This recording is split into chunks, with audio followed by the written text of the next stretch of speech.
Hello again, everyone. My name is Ross Edelstein, and as always, I will be your host for this episode.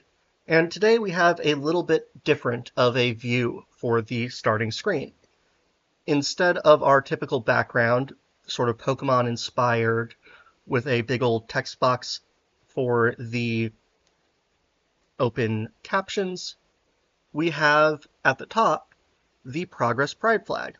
So on the left and right side of the screens, we have a series of triangles in white, pink, and pastel blue from the trans flag, brown and black, and then we have the sort of horizontal stripes of the traditional pride flag of red, orange, yellow, green, blue, and purple. And then on the screen, we have the Chicago CTA Pride L, which has those same colors in sort of varying stripes forward and backwards on a silver stainless steel train coming around a curve. This episode is titled Gender, I Hardly Know Her, because I can't resist making the joke. It has become a problem. We're also talking about sexuality. Not necessarily sex, but we'll get into that in a little bit. That being said, let's get right into this, because this is a long episode, and due to technical malfunctions, we are recording this again. But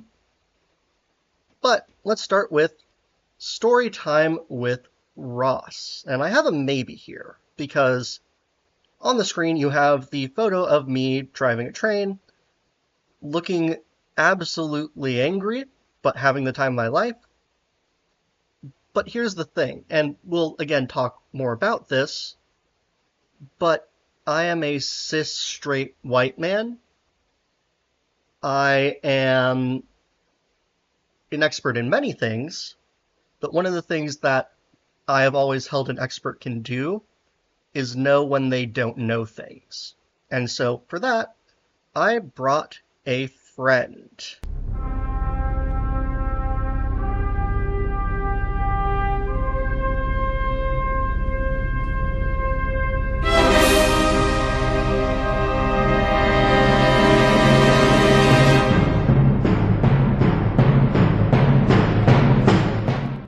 All right, Kay, why don't you go ahead and introduce yourself? Hi, I'm Kay. My pronouns are they, them. I'm going to give a description of what's on screen. It is a cartoon character of a person wearing glasses with a couple freckles, looking kind of squished, with their arms and legs stretched out like they're being squished, with a large set of breasts through the shirt. Obviously, this person is clothed with a little badge on the shirt saying they, them. This picture has been chosen because I am agender, and it is tricky to sometimes get gendered correctly when you have the physical characteristics of commonly associated with a gender. I am autistic, I have ADHD, I am multiply disabled in a couple of different ways, and I am happy to be here. And I'm glad to have you here, because Kay has helped a lot with getting a lot of the topics, because, again, the best place to go is somebody who's lived it, as I've held on the show. Nothing about us without us isn't just about disability, even if it's been widely used as a disability phrase.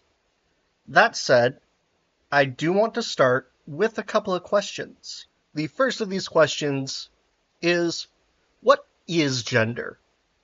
And I wanted to choose the most stereotypically gendered photo I have. And so this is from Superdog, which absolutely fantastic restaurant. Highly recommend it. Old school drive-in in Chicago.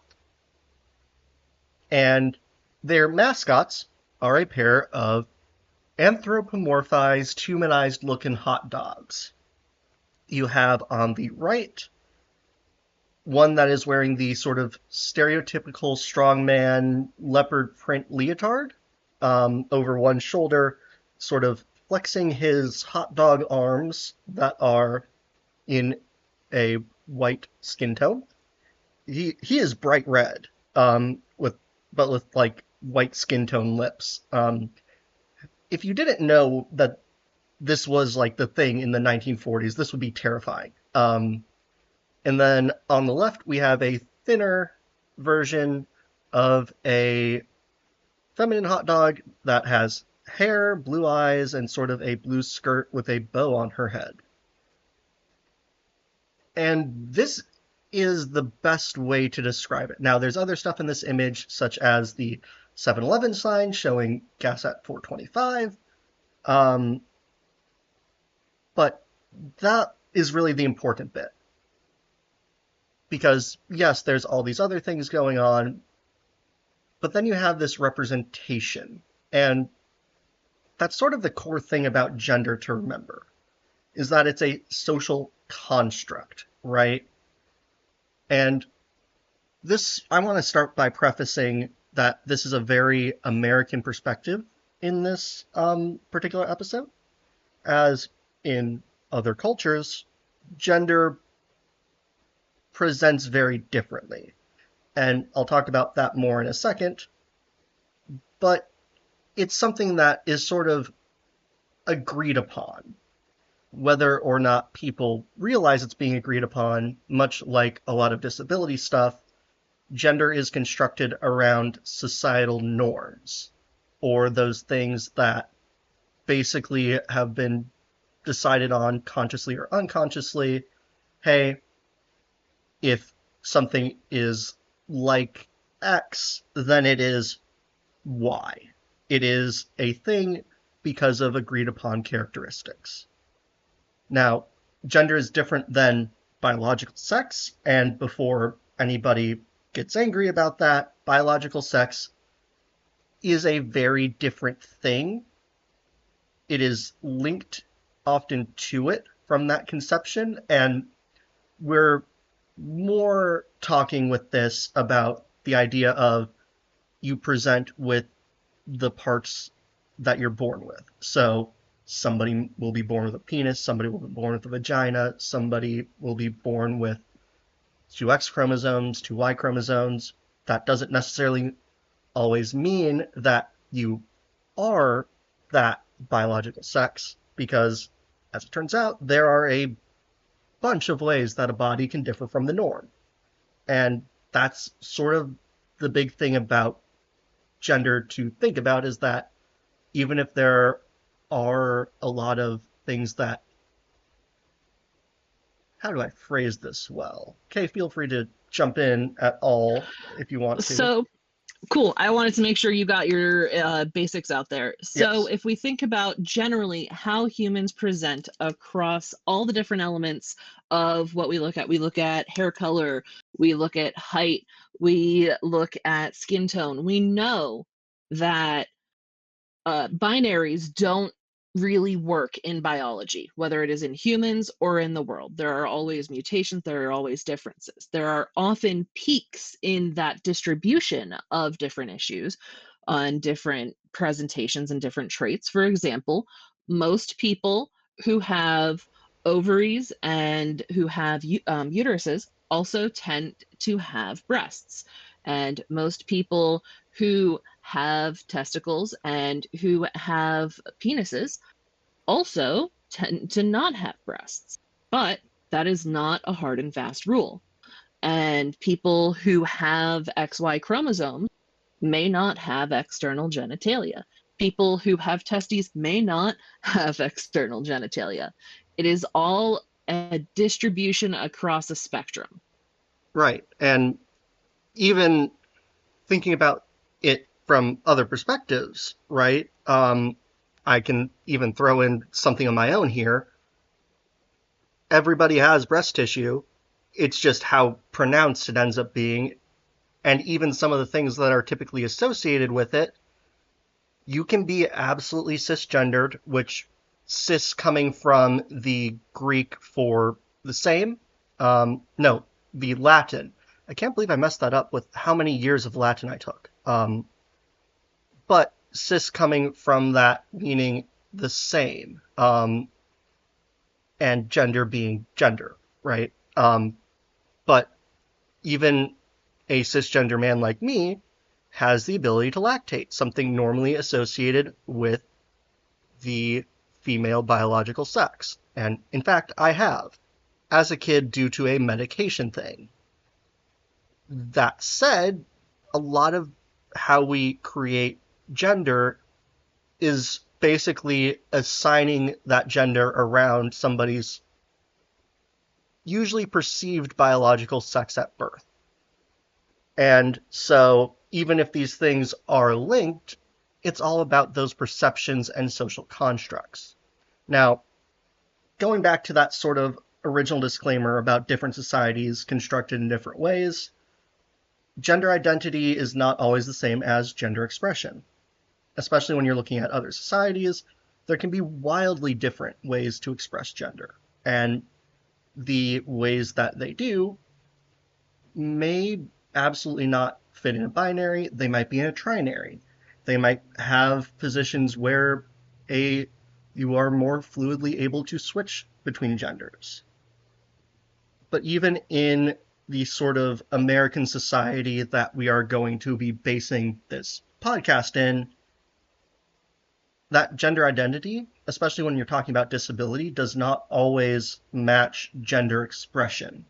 So, for example, a lot of masculinity is coded around the ability to do sports ball or go and be very physical and athletic. I am not that, in a large part due to my autism. I am not able to necessarily express that trait of masculinity that matches with my, yeah, I am a man. I perceive that gender identity for myself. Again, this also can lead to a lot of people not sharing their particular gender identities more publicly due to various stigmas around it, or it can also lead to people pushing themselves into situations where they're uncomfortable to express their gender identity, even if it might not match what they are able to do, especially if you're talking about things like disabilities and wanting to, say in high school, be included in typical sports things. You can also look at gender expression as a thing you do versus a thing you feel. Mm-hmm. So if everyone in the world at this point has been sick at least once in their lives, and when you are ill, you're not necessarily doing the things that mark you and express your gender actively. You are often wearing the comfiest, most shapeless clothing, and you're not brushing your hair or like messing with tools or playing sports or going fishing or um, singing. You're often just kind of existing. So, expression is the activity of showing what you're doing, whereas identity is that sense of feeling. Because I assume, Ross, when you are sick, you still feel like a man, even if you're not doing man things. 99% of the time. That 1% of the time, I feel like, dear God, I do not want to exist right now. Um, Hmm. but even then, I'm not thinking I do not fit in this gender identity that is mine, even if I'm not expressing it. Um, Hmm. that said, exactly. And kind of getting to that point, we'll go into the next sort of big question. I can hit the right button and not turn down the volume on my computer. As a sort of peek behind the curtains before I visually describe this, I did not sleep well last night, in part due to some writing that I've had to do. There will be more on that coming in the future. But the next question is, what is sexuality? And the image on this screen is what I like to term the official welcome sign of the city of Chicago, which is graffiti on a brick former factory building that says, "Be gay, do crime," in a very stylized font. And it's in green on the very top of this building. Um, so one of the things to kind of think about with sexuality is it's more who you're attracted to. And we'll come back to that in a second, but that attraction often relates to gender identity and expression. So these are often, in some cases, that genital preference, which is a valid thing. Sometimes it's less so genital preference, more so how does somebody present themselves and exist in the world. So my partner is very much a tomboy, and that's one of the things I really like about her and what attracted me to her is that she has that more casual expression of her gender. And one of the big things to remember is that romance and sexuality are not the exact same thing. They are very much intertwined, though.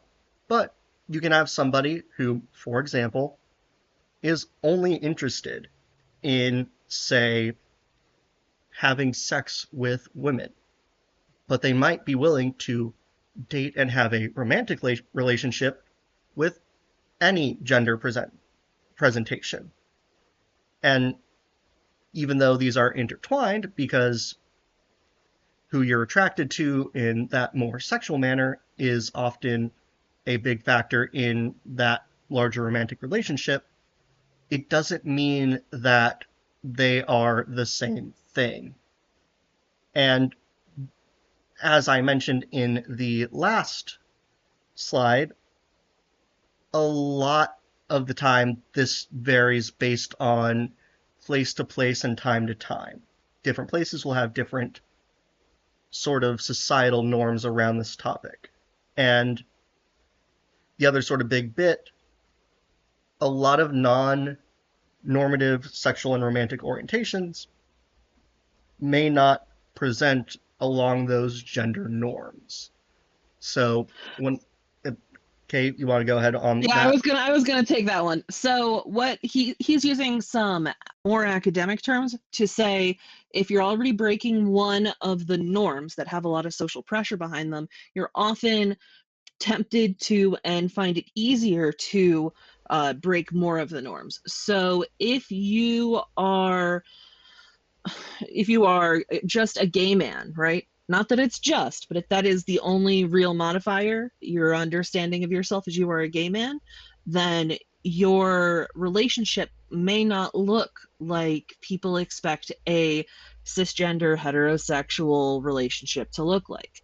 Additionally, if you are queer, which we'll get into, you may be heterosexual but homoromantic, which means you are interested in having sex with people of a different sexual expression or gender identity than you, but only interested in romance with the people who are aligned with you in your identity. Things can get very complicated very quickly, and it is relevant to disability, it is relevant to sexuality, it is also relevant to romantic relationships, and people can be asexual and aromantic, and that's all part of the spectrum of understanding what we're talking about and looking at and how we interact as people. And as you have been talking, I've been pulling up a post that I want to put onto the screen that is a meme, sort of getting into that normative bit. If I can get it to change. There we go. It is a old Twitter post from a user, It's Dyke Time. Oh, you're a lesbian couple? Which one of you is constantly told, and which one of you radiates the heat for the other to steal? This is a joke sort of based off that normativization that a lot of people try to do, where it's trying to say to a couple that does not match that sort of typical gender sexuality binary norm. Oh, which of you is the man and which of you is the woman? which is not really how that works. So there's a whole genre of posts that's basically which one of you is one part of a sort of stereotype of a couple that's not necessarily gendered.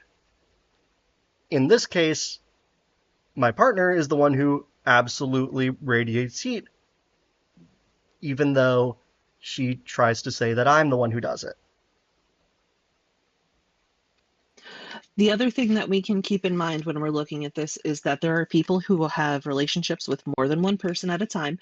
Sometimes they overlap in terms of romance and sexuality. So you may have several different people who you are in a sexual relationship with, several different people you're in a romantic relationship with, and that is also part of it. It is not necessarily part of the LGBTQIA or queer perspective, but it is another norm that is often broken, and usually it does not have a lot of bearing on the validity or importance or lack thereof in these relationships. Exactly.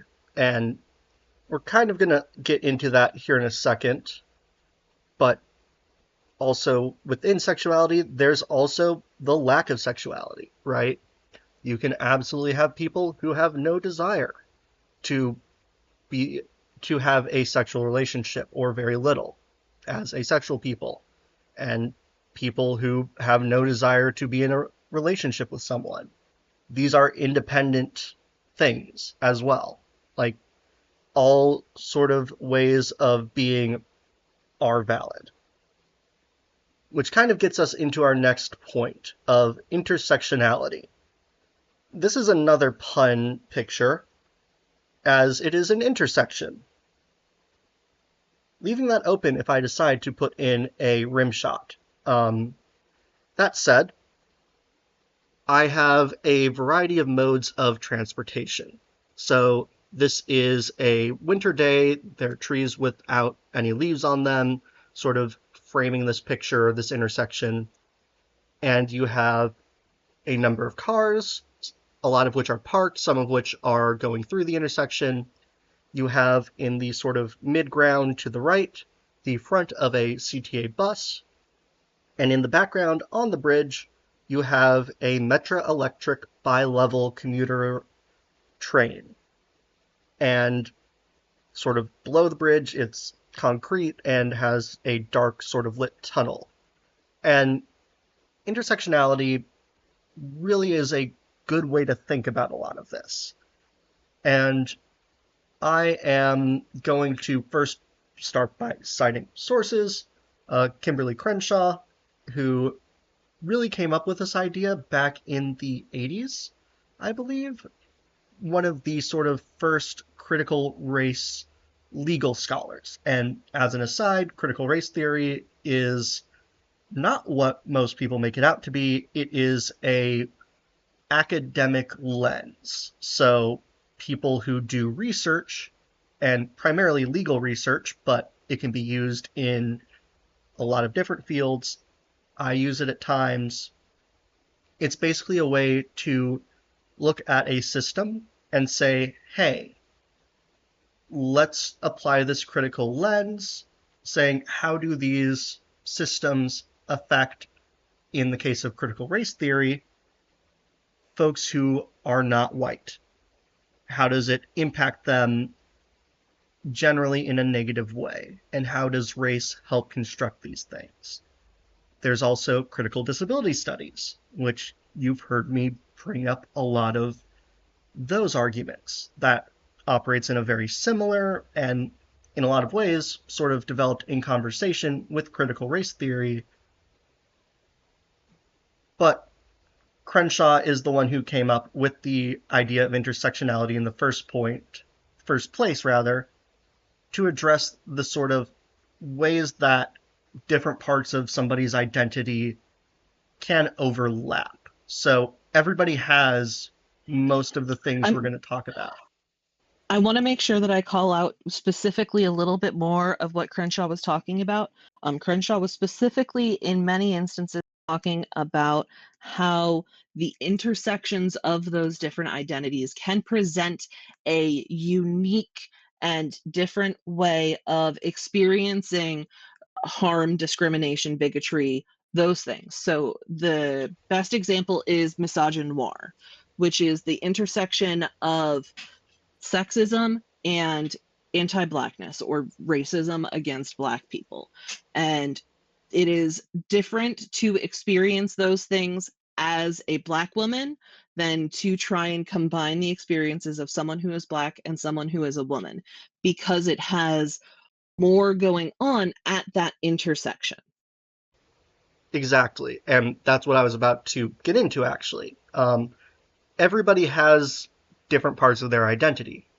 Everybody has a gender and professional nouns. And to an extent, even everybody has a way that they want to identify their own gender and express it.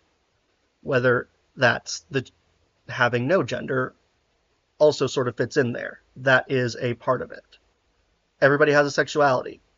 Even being asexual is still the specific I do not have sexuality. Everybody has ability or disability, and sort of goes on with everything. But when you're looking at intersectionality, right, as Kay said, it's how these things interact and create that unique way that these systems that we live in can, generally, the way that it's applied, cause harm, but also it's looking at how it can privilege people, right? I'll admit I have a lot of privilege because, other than being disabled, I am generally in a lot of various identity groups that privilege me. Being straight, being cis, being white, etc., etc. Being somebody whose parents were middle class.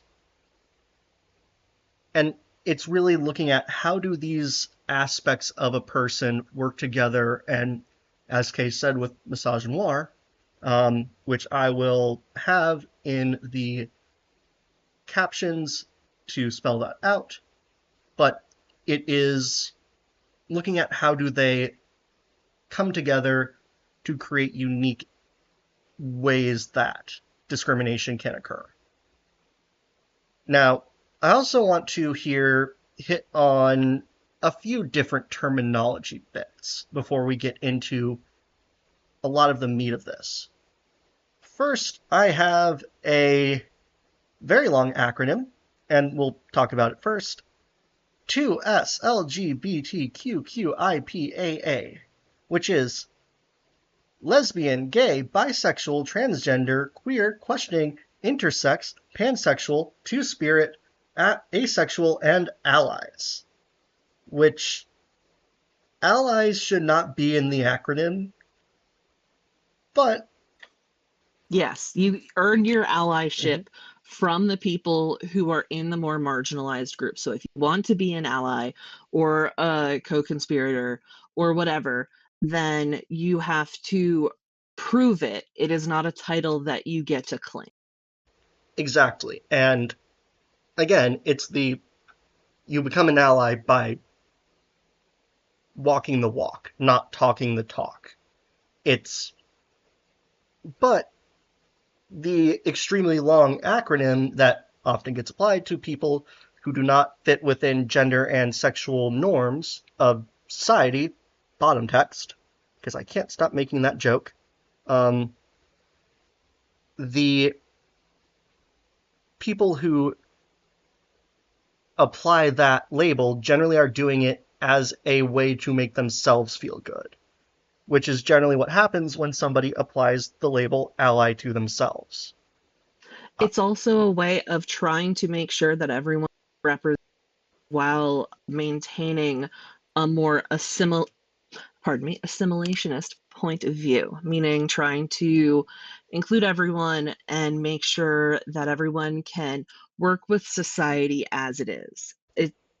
People have tried to find better terms or different terms, but the default that everyone has worked to, as I'm sure Ross will say in a minute, is kind of just smushing letters together and keeping adding them until they find something that's completely unpronounceable but theoretically includes everyone. Exactly. And almost because this acronym has gotten too big, out of the UN, I believe is what Kay had found, is SOGIE, SOGIE, and now SOGIESEC, SOGIESC, which is kind of doing the same thing where it's been getting more and more letters, but SOGI is sexual orientation, SO, gender identity, GI, and gender expression, which they just have an E at the end of that acronym to make it a little easier. And then the SC is for sex characteristics, meaning generally referring to more of the physical biological presentations. Yes. And that is sort of intended to do sort of what I was getting to, where everybody has a sexual orientation, gender identity, and gender expression, and has sexual characteristics. But it also kind of does that assimilationist thing too, right? Where instead of identifying that, hey, there are people who are minoritized by these norms, it's an acronym that sort of looks at everything and addressing it is something that is useful for, say, hey, this is our area of operation is addressing these things, but it doesn't really look at the group. Before we get to queer, I want to make sure that we talk quickly about the purpose and the usefulness of the SOGI and SOGI-esque um, perspectives in policymaking and in how that impacts things. So the point of that is to make sure that we can defend people's expression, identity, orientation, all of that, regardless of what those are. So saying everyone has a right to the sexual orientation that they experience as long as it does not harm others. Everyone has a right to their gender identity as they experience it and as they want to perform it, again, so long as it doesn't harm others. Making sure that by including the perceived default expressions in those protections can often make it easier to pass along those protections, because if you're saying we just want you to be able to be a guy, you're a guy, we want you to protect your ability to be a guy, but that also protects people who are genderqueer and people who are trans in how they present. It's a useful tool, but it is only a tool. It is not an absolute. Exactly. And getting to sort of queer as an umbrella term, it serves a very different purpose because it really isn't supposed to be an umbrella term. It's really more intended to be a liberation term. It's comes from the original use of the word before it was turned into a slur, which is more something that's out of the norm. So often one of the stereotypes I have with that word is somebody in a top hat with a monocle saying, "Oh, how queer," in a very posh accent of this is beyond the norm, as opposed to how it sort of, well, not sort of, definitely became a slur used against folks who present themselves outside of that norm. Even when I was a kid, it was used as a name of a game where somebody was not seen in a very positive light. That being said, it is a reclaimed slur for a lot of people. And Kay, I'll have you talk more about that reclamation, but it's also the name of a whole field of academic study. But to hand it over, So, queer as a liberation term, queer is actually more of a politic. It is a rejection of assimilationist pressure. And I know that we're using a lot of big terms. Assimilationist means like conforming to the norm. So even if you're a gay couple, a lesbian couple, if you both have non-expected normative gender expression, you're still only marrying one person, marrying that person for a long time, looking to live together, maybe have kids together, and spend a whole lifetime together and present as a straight couple would be perceived. That is assimilationism. Now, there are reasons to want those things, and people who want those things, totally fine. You should have those things if they work for you. Um, that doesn't mean that they work for everyone. And so, queer as a political term means I am rejecting that pressure. I am rejecting those social norms and saying, I am going to be who I am, and I will fight for you to be who you are, regardless of whether or not it looks like what I expect. Exactly. And it is very much intended to be that more revolutionary, that fighting for people's right to be who they are. It's also, in a lot of ways, become the easy shorthand for sort of the umbrella of folks who do not present in those norms. It wasn't intended to be when it was reclaimed by people who really are going about it with that more liberation, revolutionary, political sense of it. And when we use it in one way or another, we're generally going to give the sort of heads up on, in general, we'll be using it as that liberation term. But if we have to use it as one or the other, specifically, give a, we'll give a, why are words We'll failing give me? you some context. Yes, We'll thank give you. context. Words just decided to completely leave my brain for a moment. And on that note, I That's believe, because we're talking about how words are hard. yes, we are. And that means that it's a good time for a quick word from our sponsor. Wow, Future Ross, what a great ad. Or maybe there isn't one. As always, our primary sponsor is you, the viewer, over on patreon.com/unwelcomeaccess. However, this space is intentionally left open for disabled people who have a project, a business, something they want to get out there to help platform people who might not otherwise get a chance to share in this sort of format. That said, back to your regular programming, and I hope you enjoy the rest of the episode.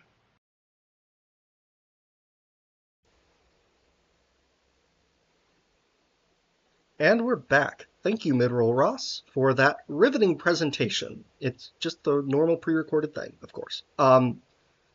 But so I figure sort of getting into this, we'll go for a incomplete and relatively quick history of Pride. And on the screen, we have a picture from the National Parks Conservation Association. That is Stonewall National Monument, and it's a brick sort of lower. It's not a very tall New York building with a brick facade and sort of a stucco textured white upper level with 3 windows in a sort of row building configuration. And below those upper level of windows, there are several pride flags, actually a bunch of them. And in the sort of middle window on the brick facade, there is a neon sign that says the Stonewall Inn with doors on either side. And in the foreground, there is a wrought iron sort of spiky fence with trees framing the picture. One of the things I want to start with is that every place is going to be different and have different figures. And it is very much worth learning the figures for your location, especially if you're not in the US. So, do you want to talk about Marsha Johnson? So When the Stonewall riot or Stonewall Rebellion happened, Marsha P. Johnson was not the first person on site, but she was one of the people who showed up and tried to help with the riot, help on the side of the queer people, not on the side of the police, and used that advocacy for the rest of her life to support trans people and queer people, meaning both the umbrella term and the political term, and used her sex work to help fund it. She was a notable figure and has left a long legacy that we've kind of rediscovered in the past 20 years.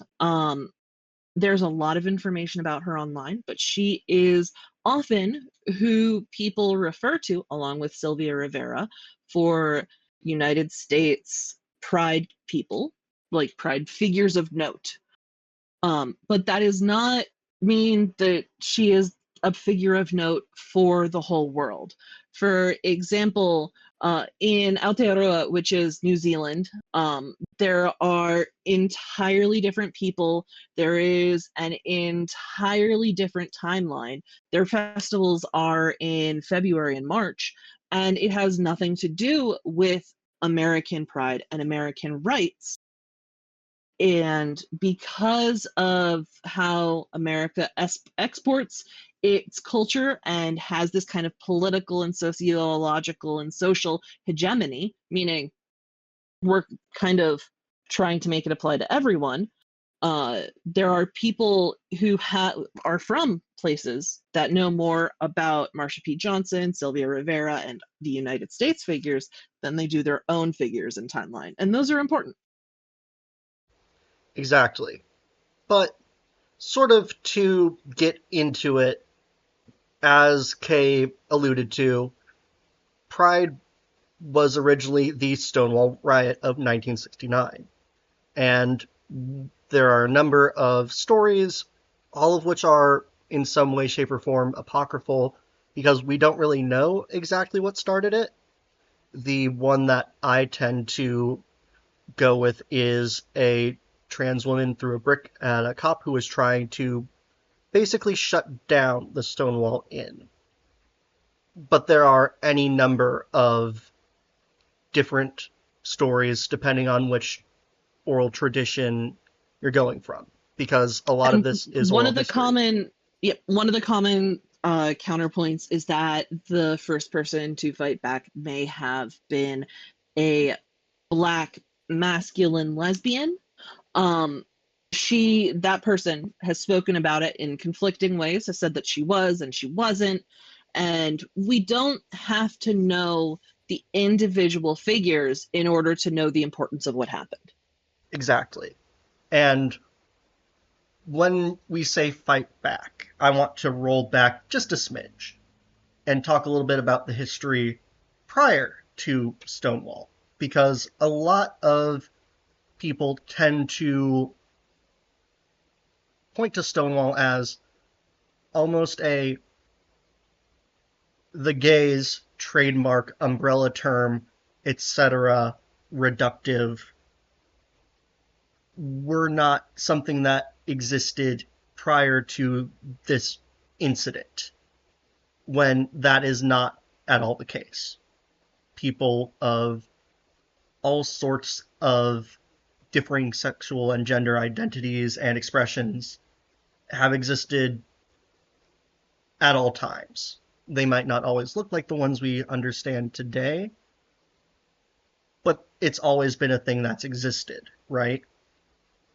That being said, to understand sort of how we got to Stonewall and where we are today, we have to go back to Austria before World War One, which sounds odd, but one of the big ways that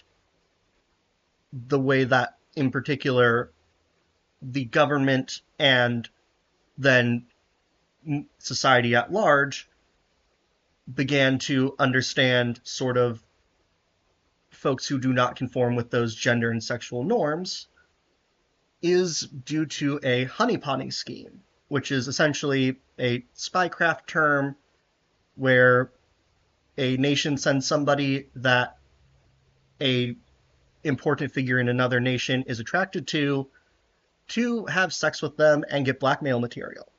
And in this case, it was the Austrian spy master, Austro-Hungarian spy master, who was gay. And that particular blackmail led to a lot of intelligence leaks for a long, long time, and is considered sort of one of those moments where it never should have happened. The top spy person should never have been able to do that, etc. That's a whole other discussion for another day. But it led to a lot of government forces, really across the world, to look very suspiciously at anybody whose gender or sexual identity varies from the norm. Because of, hey, if we have this person in a position of power, they can be blackmailed. So roll around to the US in the 1930s, and FDR is in full swing with the New Deal, which also involves a massive expansion of the federal bureaucracy. In this case, it meant a lot more workers were needed. And for a lot of people who did not conform with those gender and sexual identity norms, they didn't want to be in little farm towns across the country, as is still true in a lot of cases today, as oftentimes there were less accepting viewpoints. In these cases, a lot of them ended up in DC with the rapidly expanding federal bureaucracy. And this continued through World War II up to the Cold War, when the Red Scare happened. And in a lot of cases, that paranoia I mentioned around spies and spycraft led to a lot of anybody who can be perceived as being blackmailable being essentially blacklisted from the federal government. And in a lot of cases, this meant folks who did not exist within those norms. Even the perception that you acted in a gay way was levied at people like the Secretary of State. I forget which one it was at the time, but this became something known as the Lavender Scare, which forced a lot of queer, and I'm using this in the umbrella term, folks to go more underground. So you end up with a lot of gay bars and places that were essentially spaces where it was nudge, nudge, wink, wink, you can be yourself here. And they would often get raided by the police for usually trumped It up is worth things. noting that a lot of these places were unfortunately also ran by illegal organizations. Stonewall Inn was owned by, I forget whether it was the mob or the mafia, but it was affiliated with organized crime, and it was one of the bars that would let that would allow for that kind of risk-taking, let's say, behavior, if we're talking about blackmailable and risk. And this was not uncommon across the whole country. Yep, exactly. And again, I want to be very clear, this paranoia allowed the worst of that desire by a lot of folks to enforce those norms that we've been talking about. It was, at the same time, the sort of spark that ignited a lot of homophobia, transphobia, insert all the other gender and sexual identity related phobias. And then Stonewall happens, and the next few years were protests, but it slowly evolves into this queer, in the more political term, event that for a lot of people it was the only safe time that they could hold their partner's hand in public. Also do things like kiss them and be visibly in a relationship, but I often make the joke that hand holding is the kinkiest thing anybody can ever do. It is not, I but will say, I will add to this just for timeline's context. I have friends who that was the case. Like, they are my peers who the only time that they could hold hands and kiss and be visibly in a relationship with someone was at Pride, because that is when there were enough people around to interact with and to keep each other safe. Yep. Because that's one of the big things that allowed Pride to become a movement, is that critical mass of people being themselves. And over time, it turned from this more protesting nature to more of a party intended to be a celebration of, yeah, I like men, I like women, I like whoever. So what? I'm going to do that openly and use it as a touch point for fighting for my rights. And then capitalism happened.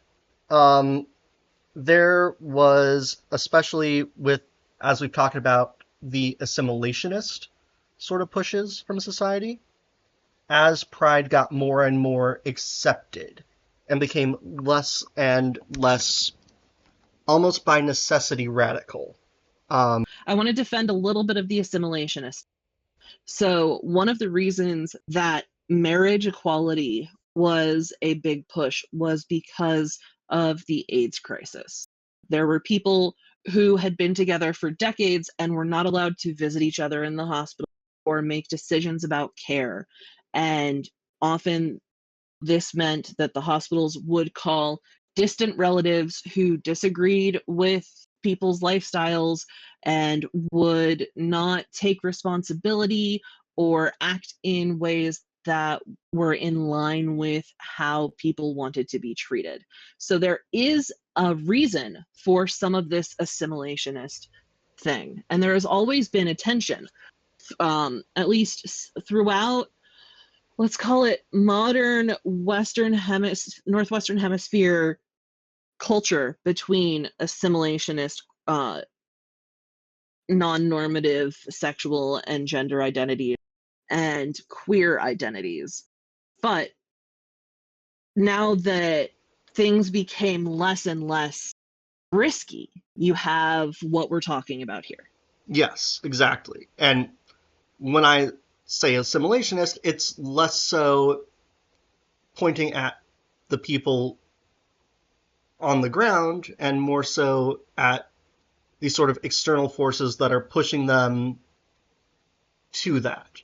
And it's an understandable position, right? In a lot of ways, people want to feel welcome. And for a lot of people, that is a way that they see, whether it's valid, not whether it's what will work or not, they see it as a potential way to go about it. And so this creates what is sort of known as corporate pride with a lot of sponsors. And this leads to a lot of things like toning down the queer, in the political sense, nature of pride and pushing up what is often termed as rainbow capitalism, where organizations that absolutely do not truly care about anything other than, hey, we can sell you something, focus change to look like they are supportive. So a great example is, I'll let you continue first while I get that It's up. fine. I will say that the joke is that at the stroke of midnight, as it becomes June 1st, all of the icons on all of the social media websites become rainbowy. And then at the stroke of midnight, between June 30th and July 1st, they go back to being normal. The example we have on screen is a vague, very oddly ordered rainbow that is kind of pastel and kind of fuzzy behind the Pinkerton Detective Agency logo.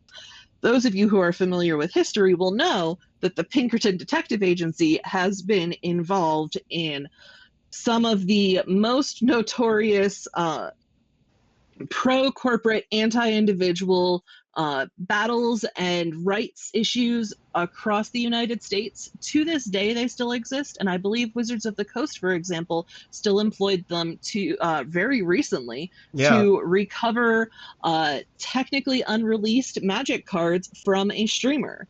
So this is an organization with a history of oppression that has made their icon look like they like the gays.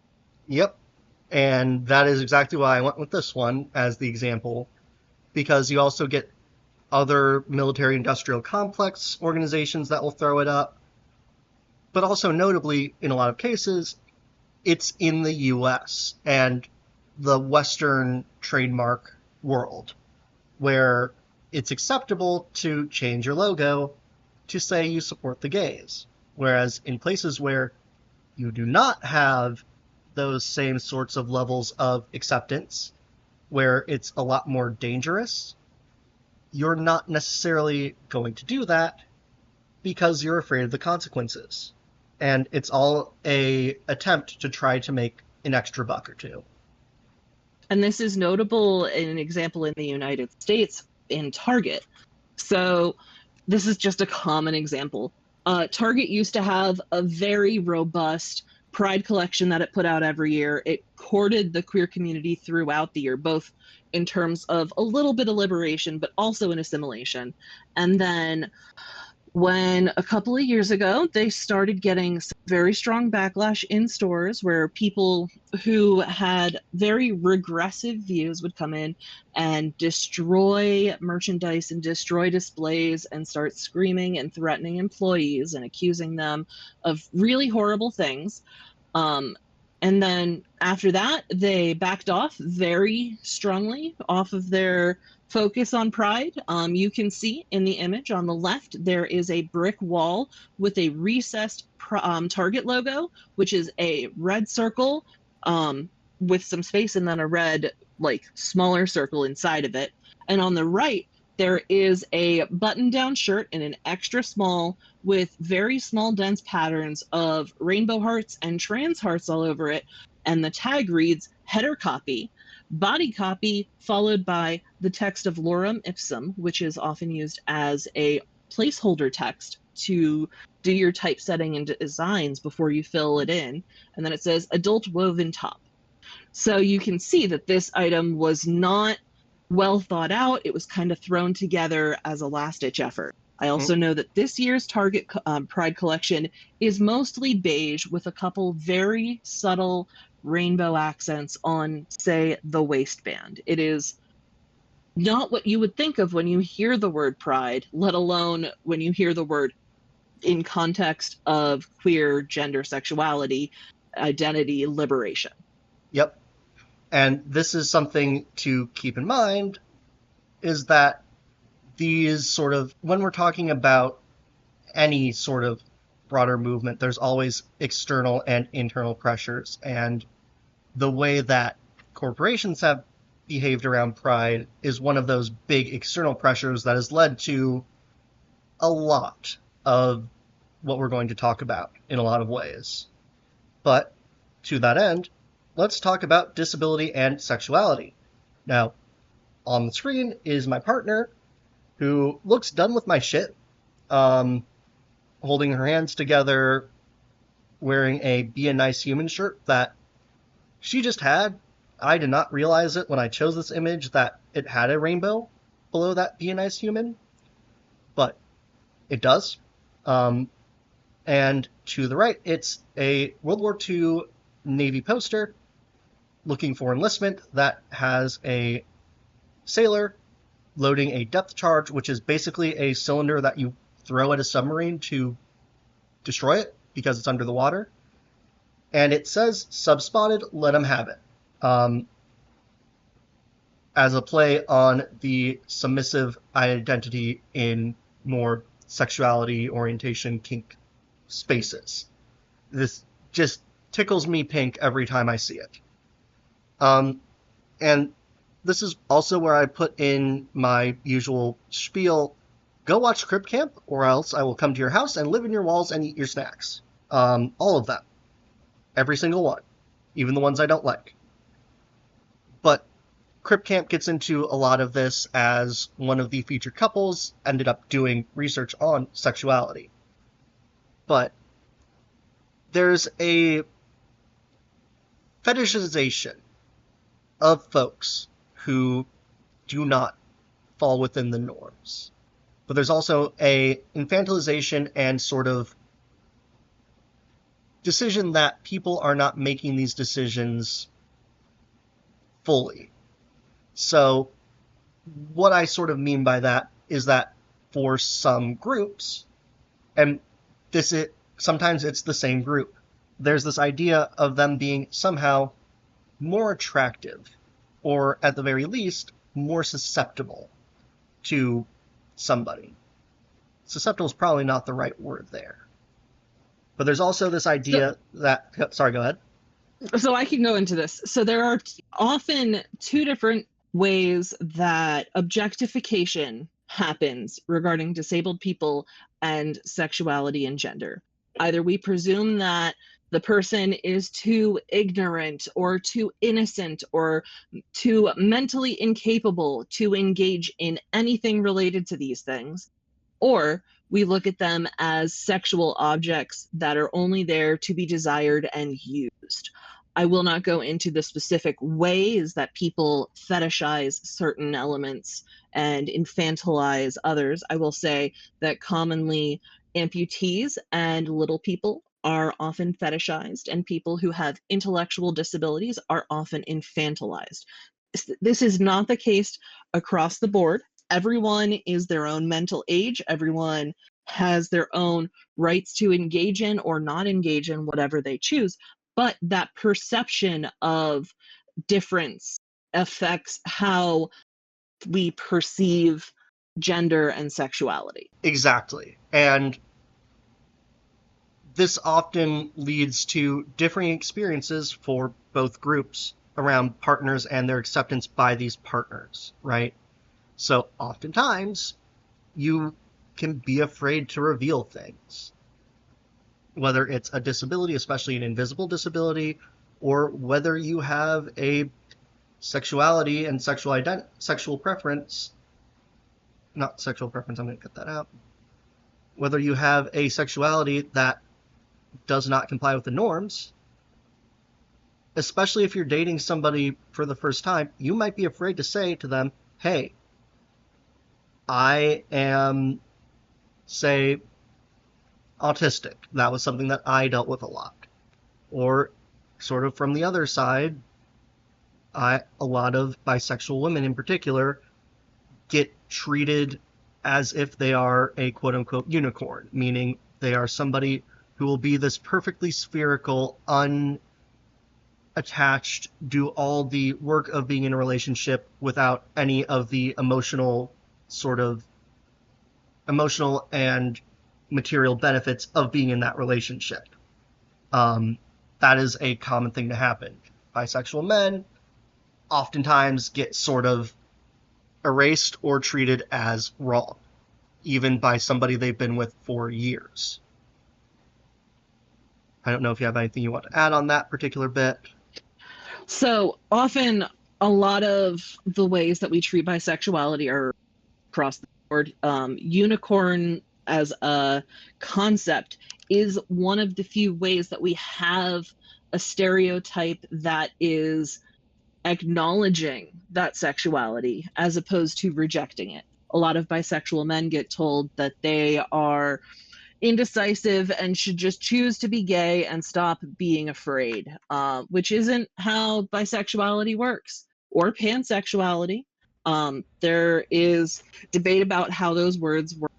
We don't need to go into that, but the ways that we understand role, whether it is through gender, through orientation, through expression, through sexual characteristics, through disability, all influence each other. Exactly. And both of these things also set various expectations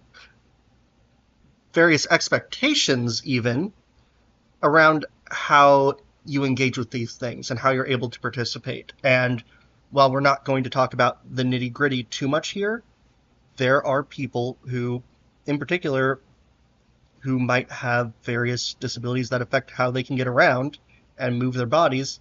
They might need aids to help them have sex, and that is equally valid. But it goes outside of those ideas of how you're supposed to participate in a relationship, right? And this often leads to it being more difficult to be able to find a partner. But it also happens in more, let's say, quote unquote, safe for work senses of, in a lot of cases, something like a first date, dinner, movie, walking down in a park, sort of your stereotypical used in every movie version of a first date. For a lot of disabled And people, it's more difficult to do a lot of those things. Yeah, go ahead. and even in like the further extremes of this, there is still a law in the United States where um, people who are presumed to have certain disabilities can be sterilized against their will. This if is totally an understanding of expectation and capacity and participation, and is influenced by all of these things. Exactly. And it goes to both ends of the extremes. The it's as much there are big systemic things as well as these systemic things applying to, say, an individual partner. Being afraid to tell your partner, hey, I can't eat there because I will go into anaphylactic shock. I can't go for a long walk out of fear of that rejection. And that kind of drives us into our next slide on disability and gender. I hardly know her. I can't stop making that joke. It is ingrained in my soul.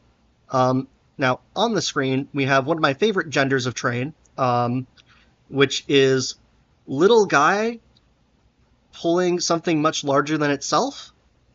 It is a steeple cab electric locomotive, so it's kind of fronted in, it's kind of slanted in the front and back, um, with a cab in the center that's sort of like a little roof building thingy for the engineer to be in. And it's electric, so it has a trolley pole reaching up to wires that are above it.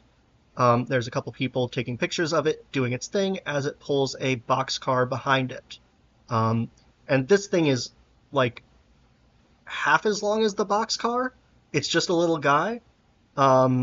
It Again, one of my favorite genders of train. And this is on a sunny day with a grassy field with a couple trees in between the tracks and train and the viewer at the Illinois Railway Museum. Highly recommend going if you can. But the there are a lot of overlaps between disability and gender, and particular gender identity. So the first one I want to talk about is autism and transing your gender, because there is research that a lot of trans people are autistic.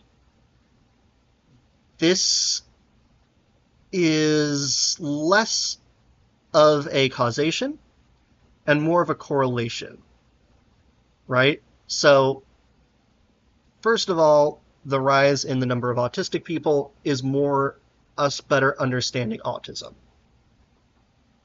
The same goes with an increased number of trans people existing because we have a better societal acceptance, more or less. And there can be counterpoints to that, especially given the current climate, but we have more awareness and it allows people to sort of see, okay, I might not actually fit within the norms that were applied to me. The gender that I've been told I am, that I never really felt I fit into, I can see other people bucking that for sort of more or less foisted upon me perception, sort of assigned to me without me having much of a say in it. So I'm going to do my thing now. This has its issues. Well, I'm going to cut that. This has its issues, but the overlap between, in particular, neurodivergence and having a non conforming gender identity is more so that when you're living in a world, which a lot of autistic people are, that is basically telling you that you should comply with certain norms around social interaction and socialization that you do not fit into. And especially if you're willing to push back against those, you're more likely to be willing to look at other social norms, which includes gender. There is a lot to be said for this. The biggest issue is that this has often been used in some of the legislation, as we kind of talked about with that infantilization, that sort of treating people as they're not able to talk for themselves. There's a lot of legislation that has said, oh, well, these silly trans kids, because it always starts with the kids, need to go and be checked for autism before they can get any of that gender affirming care, which is just healthcare. It really isn't a separate thing. But adding this And barrier, often having that barrier, not just they have to be checked for autism, but then usually the next step is if you have the diagnosis, you cannot have a non-normative gender identity or expression because you obviously don't understand well enough that infantilization. you took that right out of my mouth. So yeah, it's one of those where, in particular, it becomes a we're going to use this as a way to restrict, sort of, again, going back to intersectionality, going at multiple avenues of how people exist and discriminating along these multiple avenues coming into that intersection. Now, there are a lot of other ways where disability ends up being gendered because, again, we've talked a lot about norms. What is acceptable, quote unquote, in society, and what is unacceptable, quote unquote. A lot of the time, being in a minoritized, and when I say this, I'm talking more about a group that has been pushed into minority status due to the way that norms and expectations and so on are developed. A lot of the time, people are othered and pushed into that sort of put into a status of being lesser around both of these things. And this leads to a lot of disability being applied to gender. For example, I make the joke all the time, well, autism isn't just the little white boy sitting in the corner having a bad time. Because one of the ways that autism has been gendered over the years, mostly due to the original research back in the 30s. Again, shameless plug to my autism episode on this. A lot of it was on boys in asylums. And so that was more of a convenient sample than anything else. And it's just led to this continued idea that leads to, for example, my partner, who is autistic, not being able to get a doctor to take it seriously, first as a kid because, well, she's making eye contact and she's a girl, and then as an adult because, well, you would have been diagnosed by now, despite knowing those barriers. And then there's what Kay referred to as trans broken arm syndrome, which applies to a lot of other things. But I really like this phrasing, so I'm going to use it to be the descriptor. So in this case, it's attributing all the issues somebody has to being trans. And so it makes assumptions like, oh, your arm's broken? Well, have you considered going off of your hormone therapy to fix that? Do you want to talk more about it? Sure. So because the because the way the medicine is practiced in at least the United States, which I can speak to, It involves a lot of silos of knowledge. So, your endocrinologist, who is a hormone doctor, is very separate from your orthopedic doctor, which is for muscle and bone injuries and issues, is very separate from your rheumatologist, which is autoimmune stuff. And all of those are very separate from your primary care doctor. So, if you go to see a specialist about an issue, you may be told something about how a different field of medicine that you are also being treated for can affect that, regardless of what's actually going on. Trans broken arm syndrome is common, especially because people who aren't well versed in how hormones work think that hormones affect everything. And while that is true, there are a lot of hormones, and they don't necessarily worry about your thyroid hormones when dealing with unrelated issues. So, making it an issue about your gender affirming care gets tricky. This sprawls out.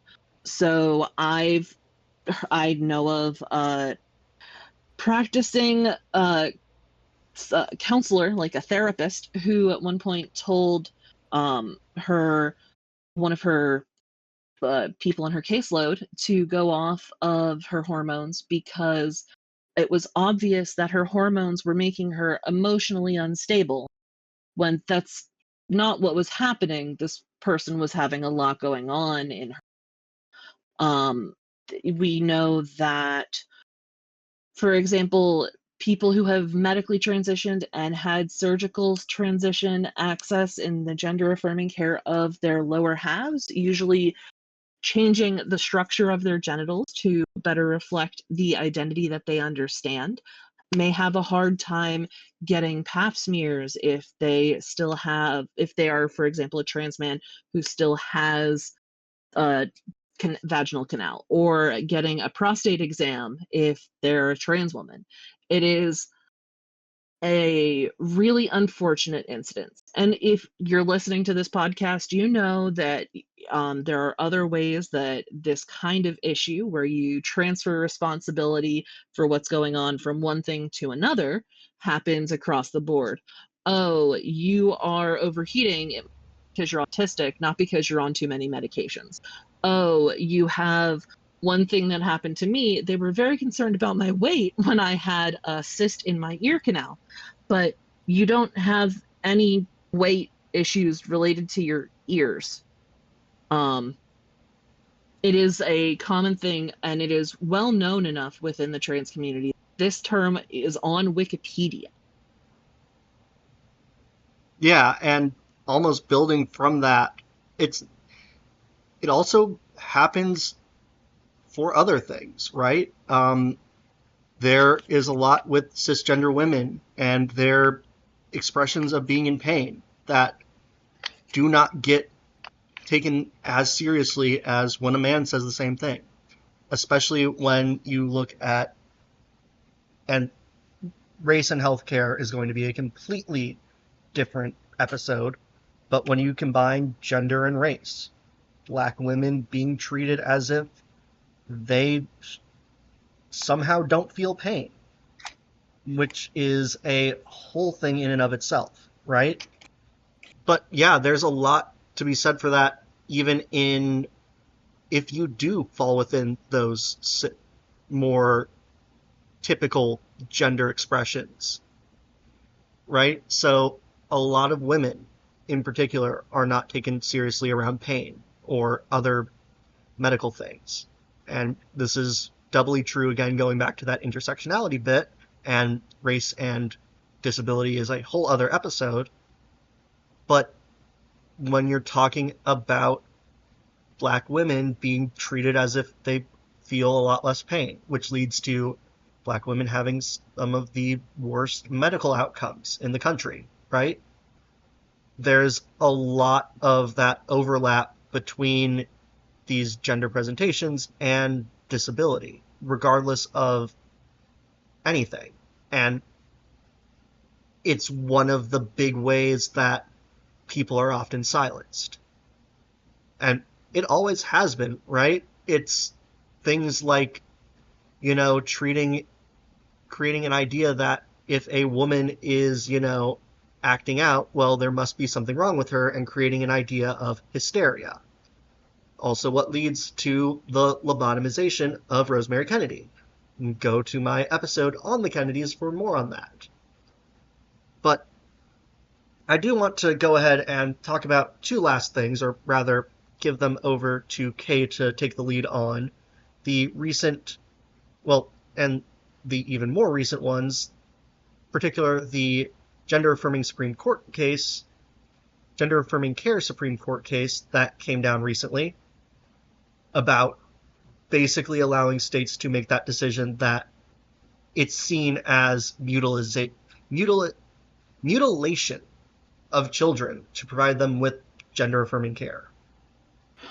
So the recent ruling, which happened earlier in June, because we love when bad things happen during Pride Month, um, there was a ruling by the Supreme Court that said it was not illegal to deny access to gender affirming care, that it was not necessarily an issue of protected class because it denied gender affirming care to all people, not just transgender people.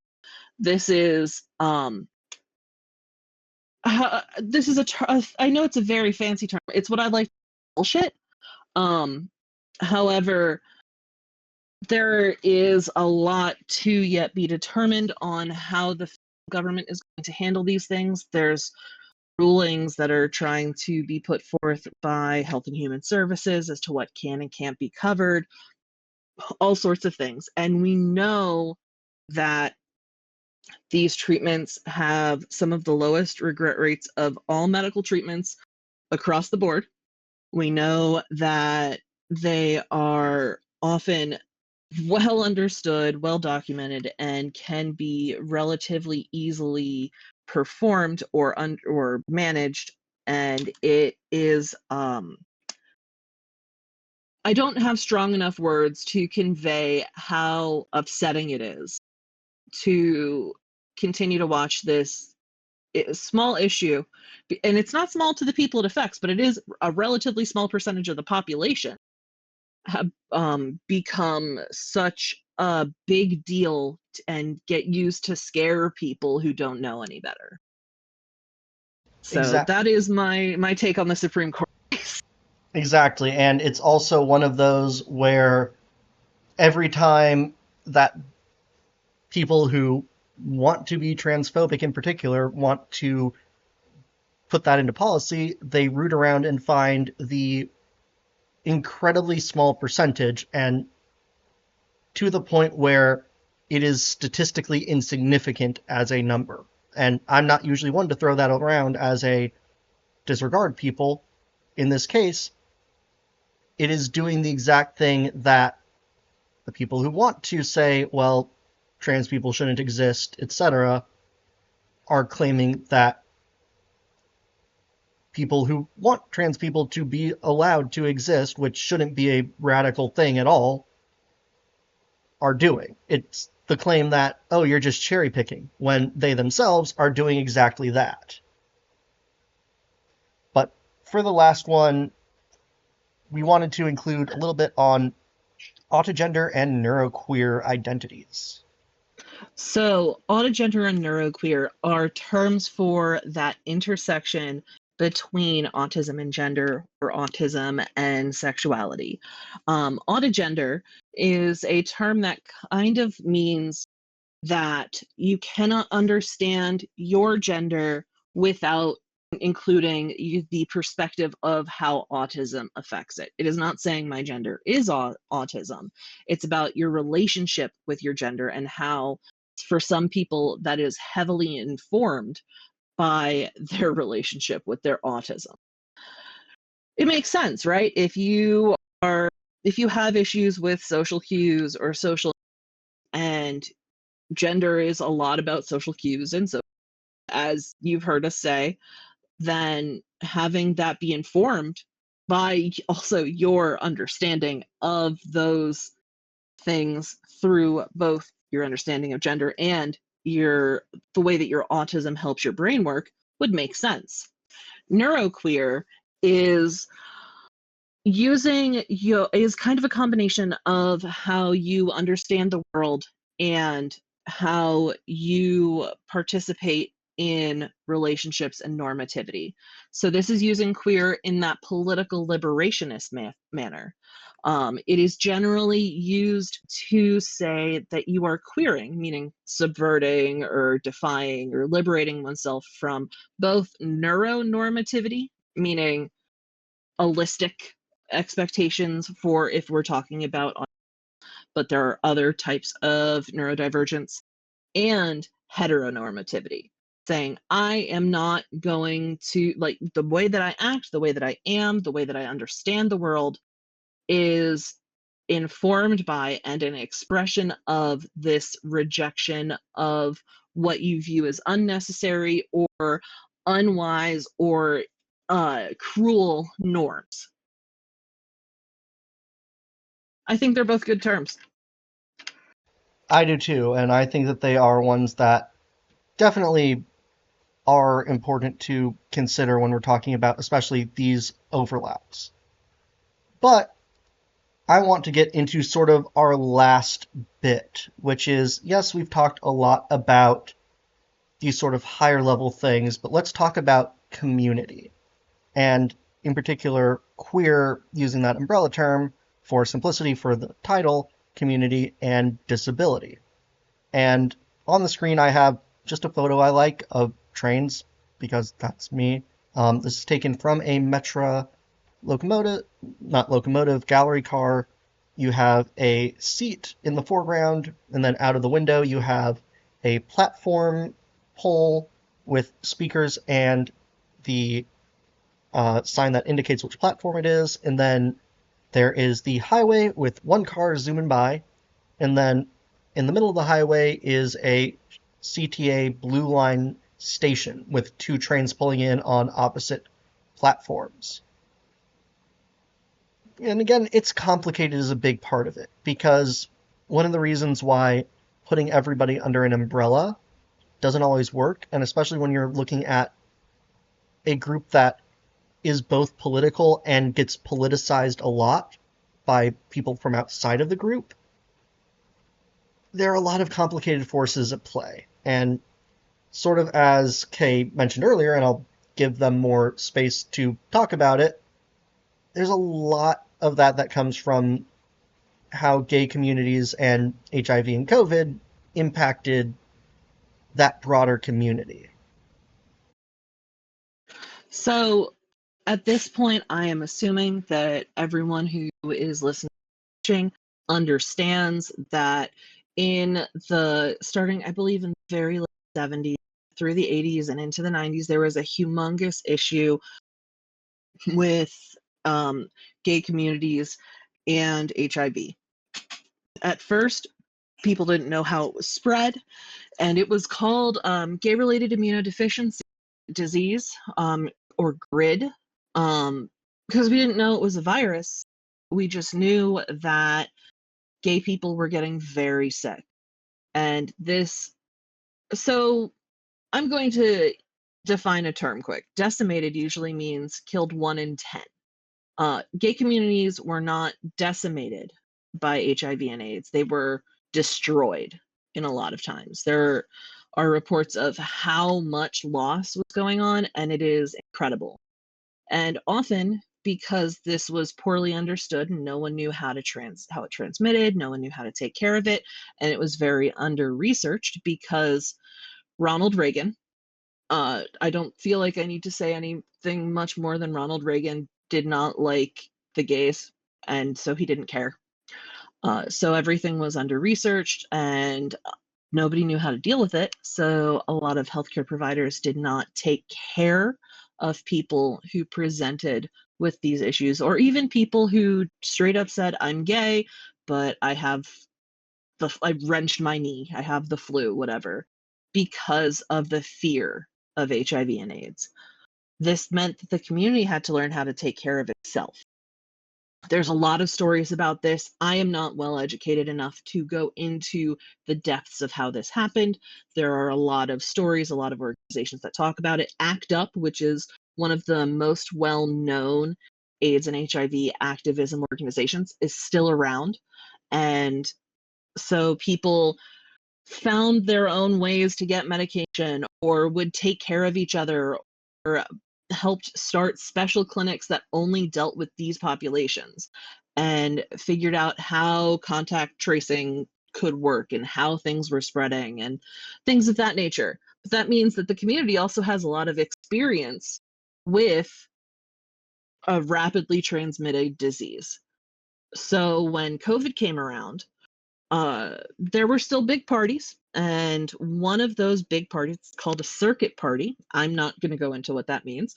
Uh, was one of the early super spreader events, and the reason it was used as a big situation in understanding how things spread and contact tracing, because the gay community had good records, knew that this was important, was able to get in contact with everyone, and able to take it seriously. This doesn't necessarily mean that all decisions were good decisions. The parties continued, right? Um, but it's complicated. We can even see this in monkeypox. We thought that monkey was going to be a big deal. One of the primary communities of concern was again the gay community. And what happened was the community mobilized itself. They got together and they said, we're going to get vaccinated. We're going to have vaccination opportunities at every event. We are going to make sure that we talk about it and that everyone checks in to make sure this isn't as much of an issue as it could be. It's complicated.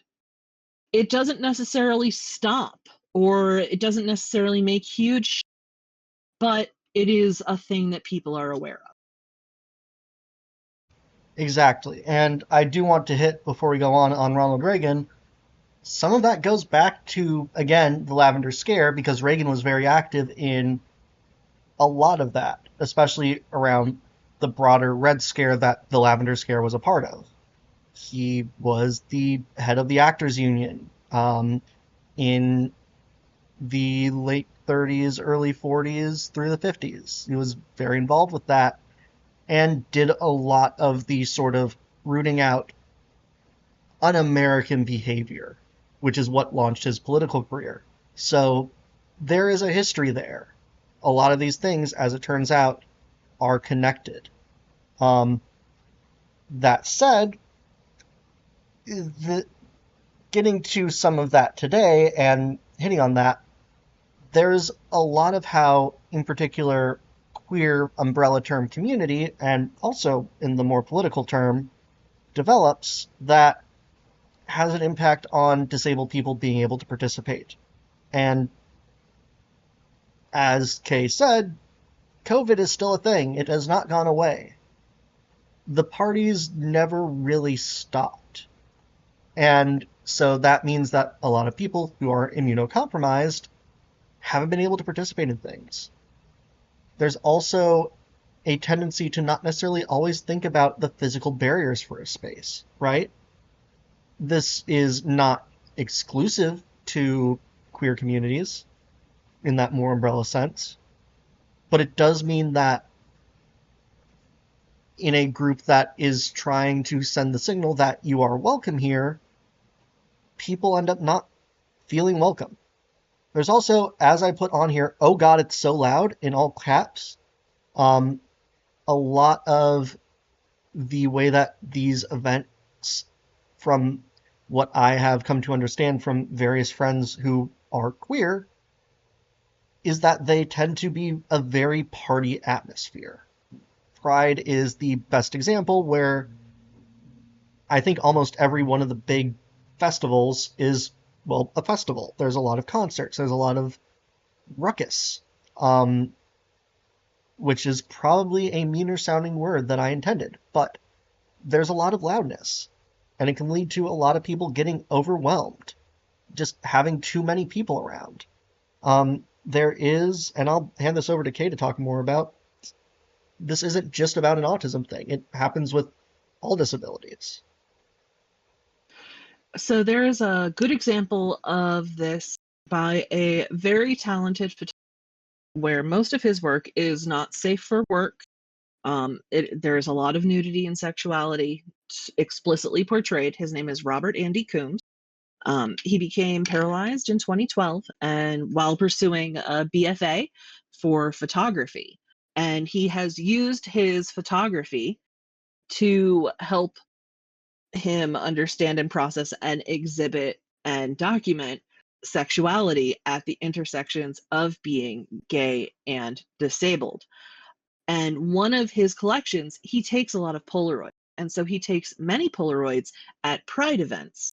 And when you go to a Pride event and you're in a wheelchair, a lot of what you see, you're not on like eye level with anyone. We understand that. But when you're at Pride, it's just a lot of butts. Um, and people are partying and having fun, and it can be hard to navigate. And so you have this very interesting perspective of someone navigating around, taking pictures of what he sees. And imagine being in a pretty dense crowd, because a lot of these are very festival airs, like we discussed, and you can't see over top of anything because you are roughly at waist height.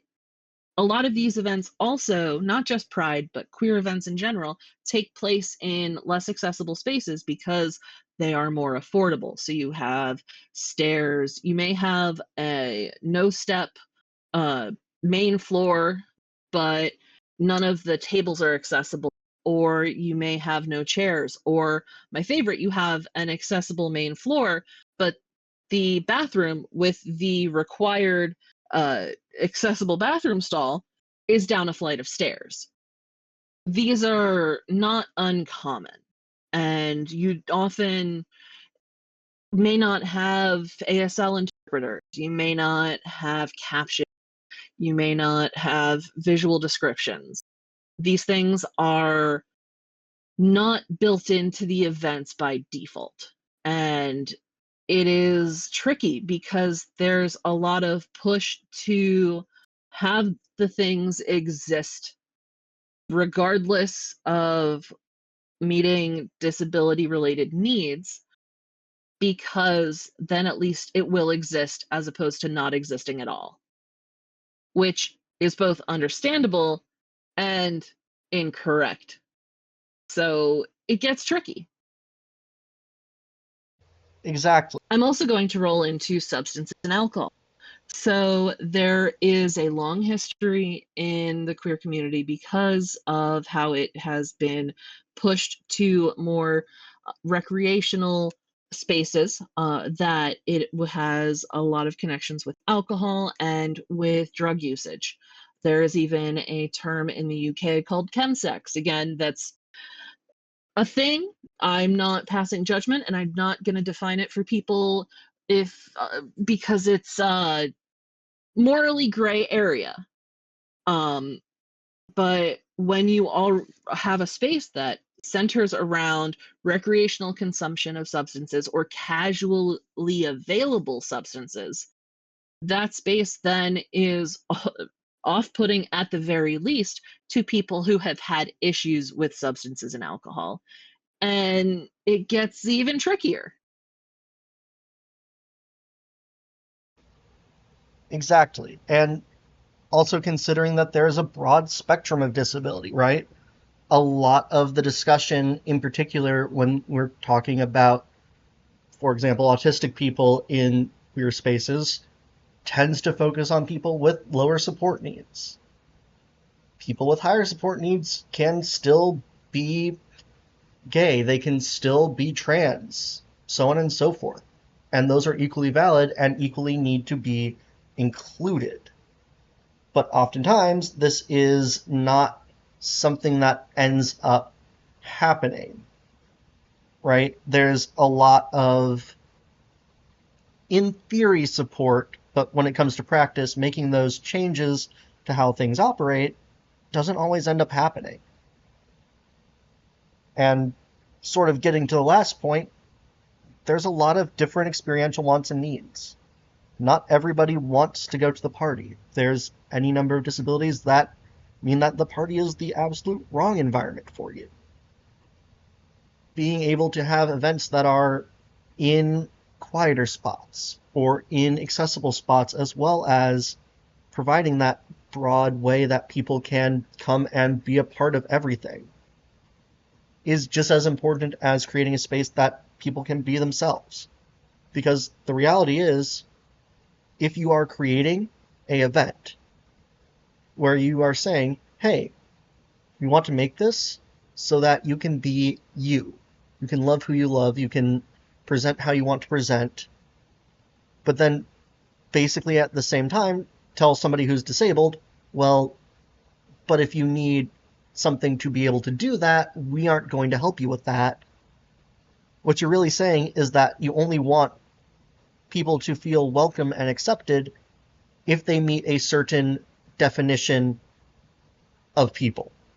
And the reality is that we all have to be helping each other. We all have to be fighting against discrimination where we see it. It can't just be hyperfixated on one issue. Okay, anything else you want to add? The true intersection of queerness as a political term and disability is in that liberation. There is a lot of social pressure to conform to the most easily consumable and capitalism productive type of understanding of how humans should be.